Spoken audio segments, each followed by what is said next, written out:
Hello everyone, চলে এসেছি নতুন একটা ব্লগ নিয়ে, ছোট্ট মিনি ব্লগ নিয়ে। তো আজকের ব্লগটা হবে এসআইআর নিয়ে।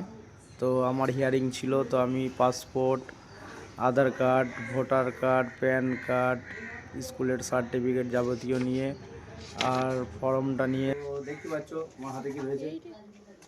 সব আমার ঠিক আছে, তবু আমাকে এসআইআরের জন্য যেতে হবে বিডিও অফিস। তো আমি এখন বেরিয়ে পড়লাম বাড়ি থেকে চান টান করে। তো চলো বিডিও অফিসের গিয়ে বিডিও অফিসের কি অবস্থা সেটাও তোমাদেরকে দেখাবো এই ব্লগের, ছোট মিনি ব্লগের মাধ্যমে। ওকে বন্ধুরা, তো চলো বেরিয়ে পড়লাম বাড়ি থেকে, বেরিয়ে পড়লাম হালকা করে।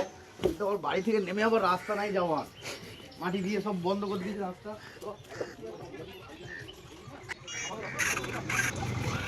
তো সরাসরি দেখতে পাচ্ছ চলে এসেছি আমি এসআইআর ফর্ম জমা দিতে। কি অবস্থা দেখতে পাচ্ছ বিডিও অফিসে, এতগুলো লোক আছে বাংলাদেশ থেকে। তাহলে ভাব লোক বাংলাদেশি সব, তাহলে এত লোক যদি বাংলাদেশ থেকে আছে তাহলে ভারতের কারা? হ্যাঁ ভাই, বাংলাদেশ ভিডিও অফিসের অবস্থা। তো ঘোরার পর সরাসরি চলে গেলাম ক্যান্টিনের সাইডে, ওখানটাতেই আমাদের গ্রামের যে ক্যাম্প হয়েছিল। তো সেখানে গিয়ে সকলেই আছে, এখানেই দেখতেই পাচ্ছ সকলকে লাইন দিয়ে কাজ করাচ্ছিল। তো আমাদের গ্রামের খুবই কমই লোক ছিল। তো